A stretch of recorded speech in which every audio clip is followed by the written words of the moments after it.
Ada apa sih dengan minuman yang mengandung gula? Minuman yang mengandung gula itu proinflamasi, meningkatkan inflamasi. Sementara kalau proinflamasi maka mengganggu regulasi sistem imun.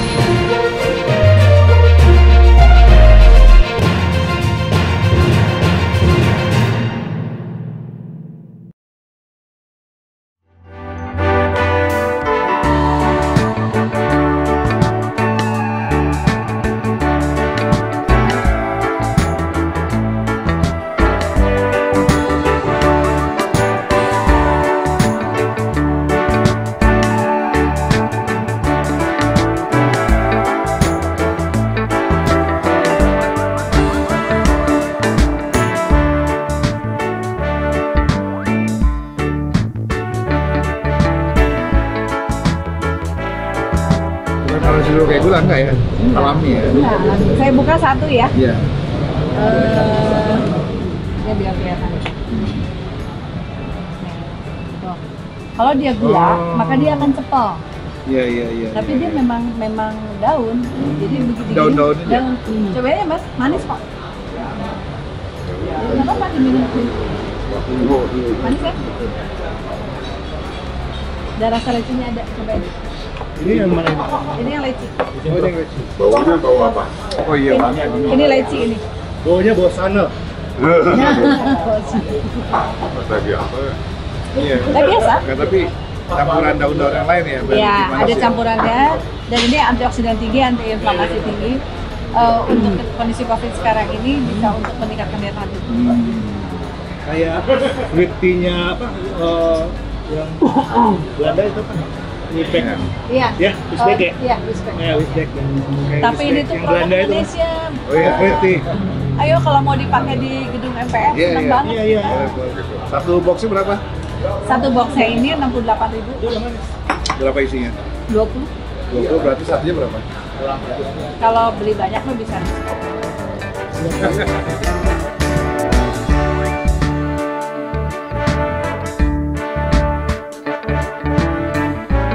Ini mengendalikan metabolisme, tapi rasanya enak. Nggak berasa minum obat kan? Iya, betul. Ibu Gary, ini ahli herbal. Jadi ketika musim COVID ini, dialah yang sangat diuntungkan.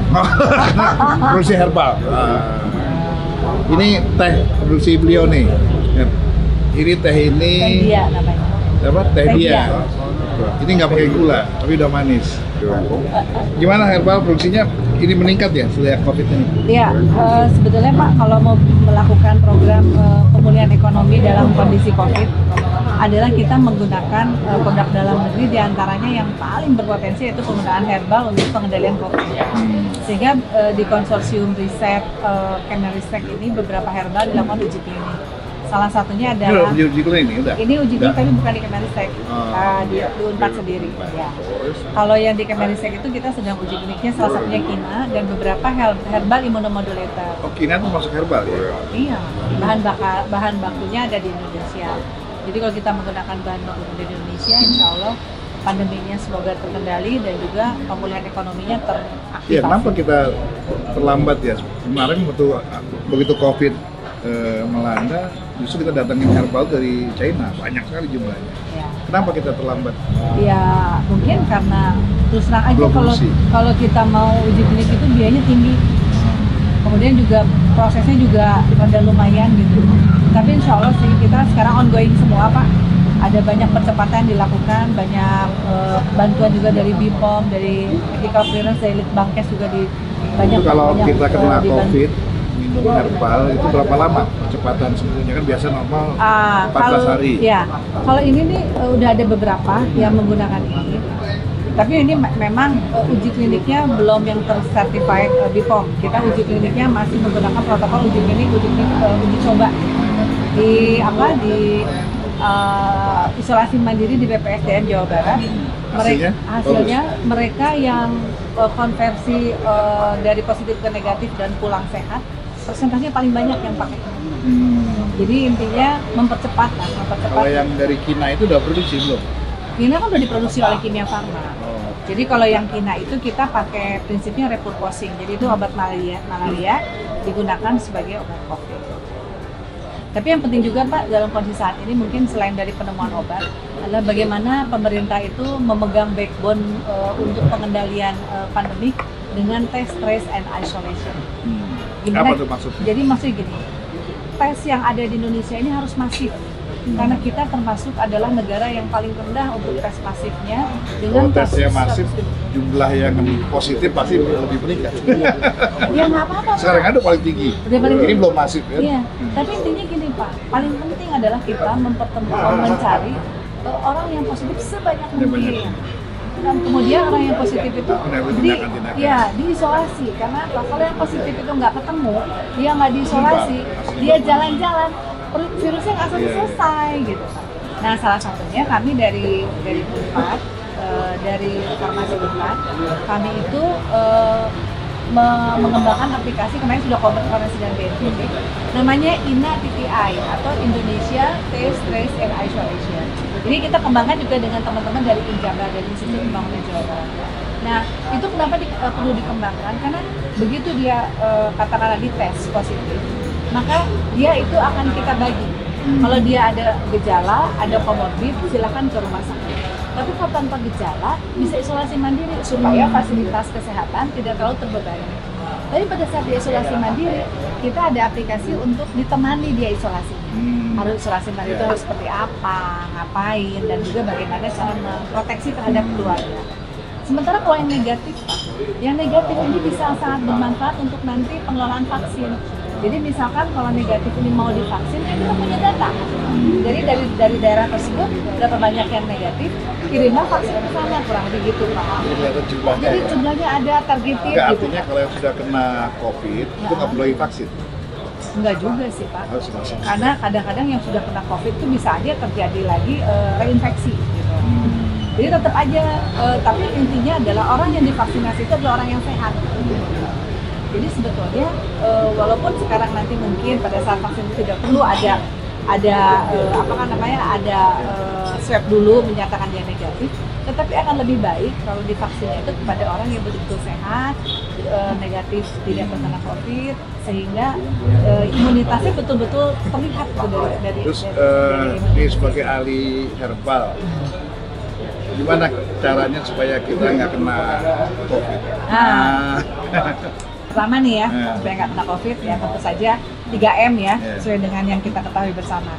Terus yang kedua adalah yaitu lifestyle tadi, bagaimana kita menjaga supaya daya tahan tubuh kita meningkat. Nah itulah fungsinya herbal. Nah itu fungsinya herbal. Seperti ini nih? Seperti ini. Kalau ini larinya adalah ke awareness dari WHO. WHO mengeluarkan drinking responsibility. Ini sebetulnya nggak dibikin buat COVID nggak Pak. Ini dulu dibikin buat yang diabetes ataupun mereka yang ingin mengendalikan kadar gula. Karena dia walaupun rasanya manis, tetapi tidak mengandung gula dan juga mengendalikan kadar gula. Ini luar biasa Pak. Itu ilmu Allah ya, kurang gitu. Nah, ternyata setelah ada drinking awareness tersebut, dinyatakan oleh WHO bahwa limitation alcohol dan avoid sugary drink. Ada apa sih dengan minuman yang mengandung gula? Ternyata minuman yang mengandung gula itu proinflamasi, meningkatkan inflamasi. Sementara kalau proinflamasi maka mengganggu regulasi sistem imun. Makanya selama kita pandemi ini kan PR-nya ada meningkatkan daya tahan tubuh. Caranya gimana? Menekan semua hal yang menyebabkan inflamasi, sehingga ya minumnya tadi jangan menggunakan gula, diutamakan dengan gula pengganti. Katanya kalau minum alkohol, minum minuman keras juga bisa mencegah COVID, benar nggak? Nggak juga. Nggak loh Pak. Guys, ini jangan terpengaruh nih. Ada yang bilang supaya kita nggak kena COVID, banyak-banyak minum alkohol. Nggak benar kan? Nggak. Malah WHO bilang limitation alkohol. Nggak boleh. Nggak boleh. Malah WHO bilang bahwa, ini kata WHO loh ya, bahwa limitation alcohol and avoid sugary drink. Itu ada drinking responsibility. Kalau minyak kayu putih gimana tuh? Nah, minyak kayu putih begini. Saya sudah koordinasi juga dengan peneliti dari Unhas. Kebetulan kami Ikatan Apoteker Indonesia ini punya jejaring peneliti. Di antaranya peneliti dengan rekan-rekan farmasi dari Unhas. Jadi minyak kayu putih itu berpotensi untuk tadi kalau kondisi kita lagi capek kan dibalurkan, menghangatkan gitu ya. Tetapi kalau misalkan aktivitasnya sendiri sebagai antivirus itu masih harus diteliti. Jadi ada yang diminum Ada yang ditaruh di bawah lidah, benar nggak? Iya. Ada yang di masker, nggak di masker, di itu pengaruh nggak? Intinya gini, kayu putih itu obat luar. Buat luar. Jadi penggunaannya adalah penggunaan topikal. Diisep boleh. Tapi kalau diminum, ya saya sebagai orang farmasi nggak merekomendasikan. Kalau diminumkan itu adalah obat luar. Justru lebih bahaya ya. Ya kalau obat luar itu kan kalau diminum itu kan mesti diteliti dulu. Itu kan kayu putih herbal juga kan? Herbal juga, tapi herbal juga Bagian luar. bukan berarti tanpa awareness terhadap toksisitas. Jadi herbal juga ada aktivitasnya, ada toksisitasnya. Dan itu harus kita lihat apakah toksisitasnya tersebut aman, atau kan misalnya efektivitasnya memang baik, tapi ternyata toksisitasnya nggak baik, ya kita jangan. Kalau jahe merah tuh gimana? Banyak teman-teman pakai jahe merah, betul nggak? Nah, jahe merah gimana tuh? Jahe merah sih confirm bagus. Di konsorsium riset multi center Kemenristek ada juga kami sedang uji klinik tentang jahe merah dan kelihatannya hasilnya juga bagus. Untuk COVID ini cukup efektif juga. Cukup efektif. Untuk meningkatkan Iya, imun. meningkatkan daya tahan tubuh. Jadi kayak gini, untuk meningkatkan daya tahan tubuh yang dicari adalah antiinflamasi dan antioksidan. Nah, jahe merah. Antiinflamasi itu apa sih? Antiinflamasi itu adalah bagaimana kita anti radang lah. Oh, anti radang. Ya, jadi kalau misalnya terjadi peradangan dalam tubuh, maka tubuh kita akan terganggu nih sistem imunnya.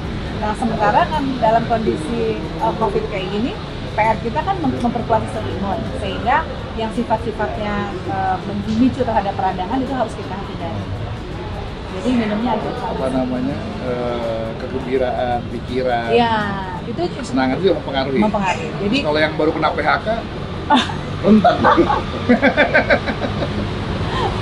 Semakin lama dompet makin tipis, makin bahaya dong. makanya kan sekarang ini ceritanya adalah bagaimana kita mengendalikan pandemi, tapi juga kita pemulihan ekonomi supaya tidak banyak yang stres sama PHK. Jadi ini gitu. Nah, kita nggak akan bisa mengendalikan mengaktifasi ekonomi kalau pandeminya tidak terkendali. Nah, mengendalikan pandemi ini salah satunya selain dengan pengobatan tersebut adalah bagaimana Indonesia ini menjelang AKB, dia harus menggunakan satu strategi yang tadi Pak, test, trace, and isolation yang kuat. Karena AKB itu apa?